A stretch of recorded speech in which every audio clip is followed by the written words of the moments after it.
people have helped me understand things a little bit better.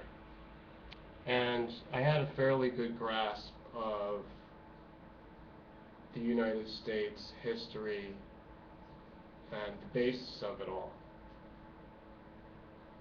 So let's just start with the basics. A little background interference there. The United States is a government. It's a relatively new government on the world scene, according to known or accepted world history. It's become very powerful in a short amount of time.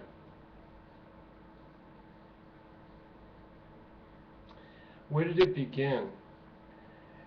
It was a part of an empire, and it seems to now become back as a part of the empire, but on different terms. In fact, it seems that it's wielding a superior force as opposed to being an extension of the superior force in the beginning. From the British, I'm talking about, of course. But let's talk about the fact that the United States is an overlapping,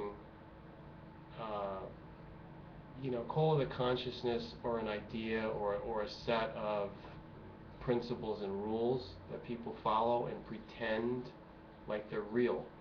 I mean, they may be based on something that's real, but the way they act it out is something altogether, because they put on uniforms and they go around and they say, we are the United States, and so on and so forth. So they give you an idea that it really exists. But here's the thing. Let me dispel the rumors or the misconception of it.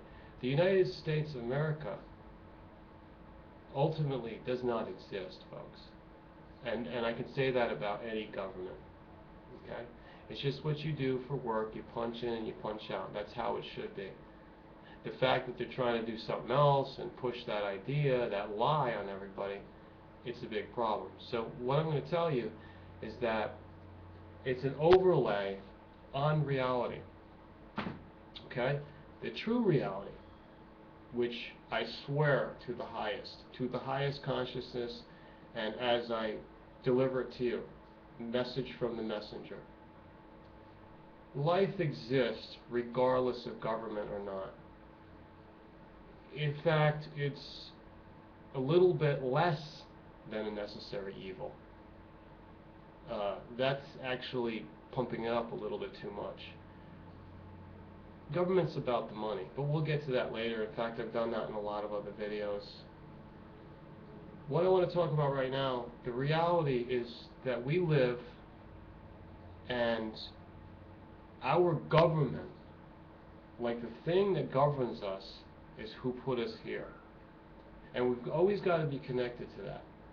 As soon as you lose that, you lose your soul.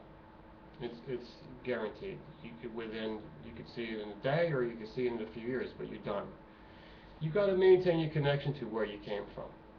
What gave you life? I don't care if you can't spell it out in the English language, because that's not what the English language is for. That's not what Spanish or Chinese or any of the languages are for. You've got to spell it out in your soul, in your mind, your heart, and your gut. Within your being, there's a language. You understand it. I'm alluding to it right now. Where you come from. You want to talk about pledging allegiance? There it is. We live on land because we're humanoid physical creatures within this body. I'm a spiritual being, have a human experience. So we walk along on the ground, sand, whatever it might be that's in our path on this usually, normally intended to be a wonderful planet. Wherever we go, it's life. This is a continent, people used to call it Turtle Islands. You are your own government. As it said, what you sow, so shall you reap. You are your own judge and jury, ultimately, when it comes down to it. You take responsibility. You're the only one who can. Whatever you do, if you've done wrong, you will eventually be punished. Rest assured on that. because you will punish yourself. You will eventually realize, and it's you, the one that can punish yourself the worst. That's why I'm my own hardest critic. I've never cared too much for whatever anybody said, because they try to know me, but I know ultimately they don't know me. I'm busy criticizing myself.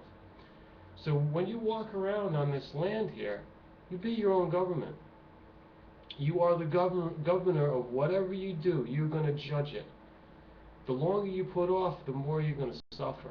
The more you're going to be lower. And I say that for the people who are not aware, who have probably clicked off the video already, or they're making a troll comment, because you are beneath the level that I'm aware of, the level that I need to be at. It's a level that has no interest or no attraction to me. A level of stupidity, ignorance, not caring, apathetic, just plain evil, what it boils down to it. These are the kind of people that become enslaved and patriotic to the government systems, because they're the kind of people who will do what they're told. They will not stick to principles. They will never defend anything that's righteous. They will not be righteous. All they are is less than pawns. You look at it, they're moved around, the sheeple, the pawns. These, who are they governing? They're not. They're allowing themselves to be governed by the government. You go here. You kill these. You create this karma. You're going to pay, just like the Nazis did. There ain't no excuse, I did what Hitler told me to do. No. You take responsibility. Hitler's already going to take his responsibility. And in some ways, it's not even as bad as some of the people that were connected in with that. And why use just Hitler? Talk about Stalin. Oh, let's talk about Washington. Oh, let's talk about Lincoln. Let's move back to the core of the question here about government. Okay? Government is a creation that had to justify its existence and petition the people in a document. It presents the document to the people, and we have forgotten this.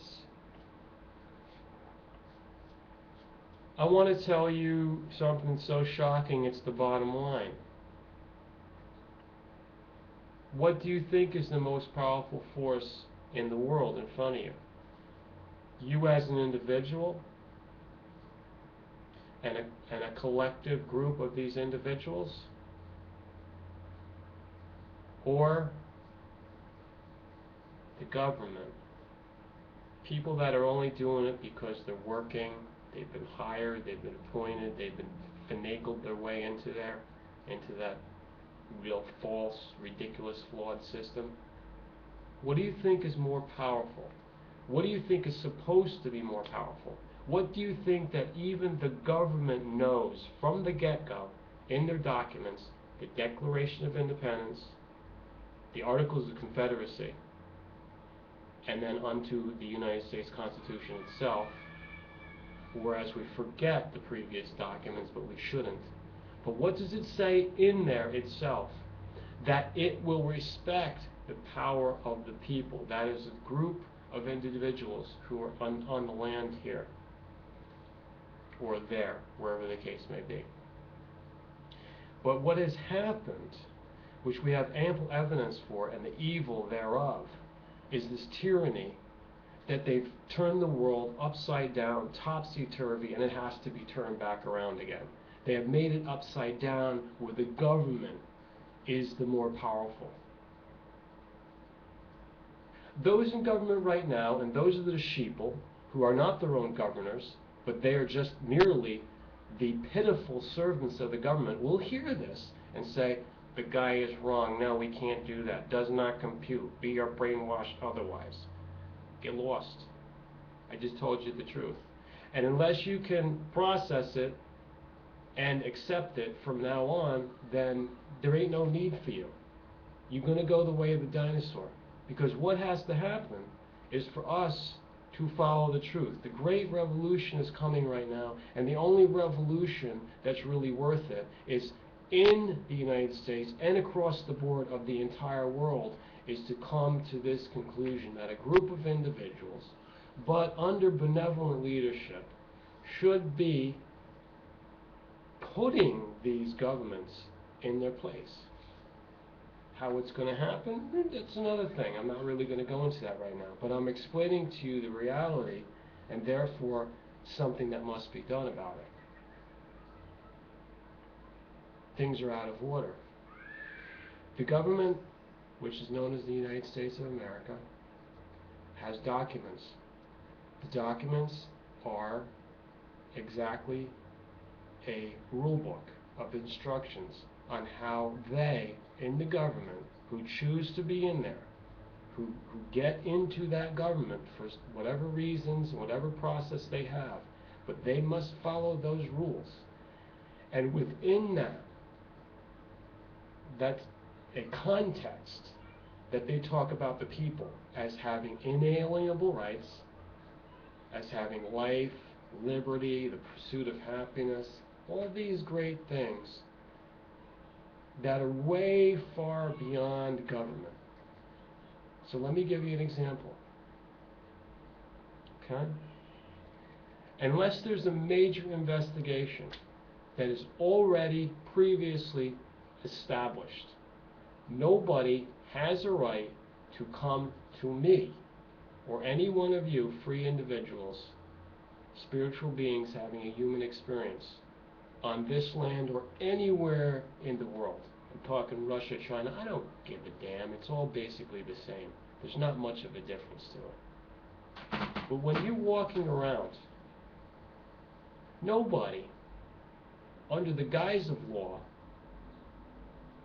in a costume, carrying around a loaded pistol, has any right or reason, without extensive investigation by their superiors, to come to you, or let me use me as an example, to hinder me, to question me, to coerce or force or use any threat of harm to body, mind, spirit, freedom, my plans, my family.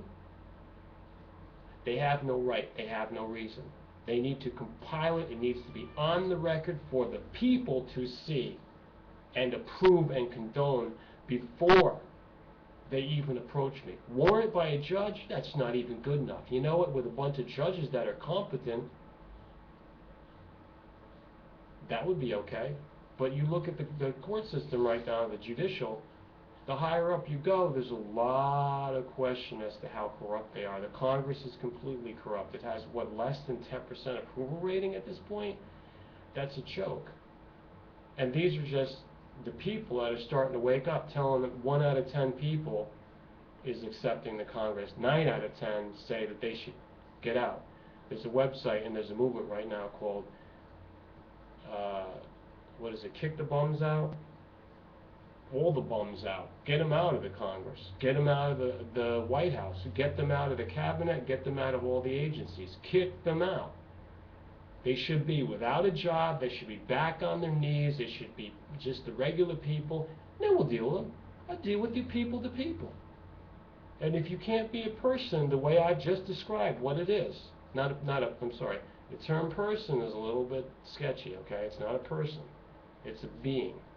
It's a, whatever you want to call yourself, a tribe. You make the name. You make it up. I don't care. Use your family name. But don't capitalize it. Don't call it a person. Don't call it a citizen. Don't call it any of that. Unless you want to be what's colloquially always known now as sheeple. No offense to the sheep. Well, thanks for listening. I may have gone on some tangents here, but I just told you that all these documents were meant for the government to be reminded how they're supposed to function and how they're supposed to respect the people, as the people being the more superior group. Government is created out of the people and its own separate entity that's doing its own optional things. that if you want to opt into it and you choose and you want to deal with this necessary evil, which it's not, it's basically just going around trying to make money basically for itself. And now what they don't call a government, actually now I'm really getting into a whole, the bigger conspiracy of the world right now. I'm not going to talk about. This has been enough for a start. Thanks for listening. Make your comments. Tell me if you agree.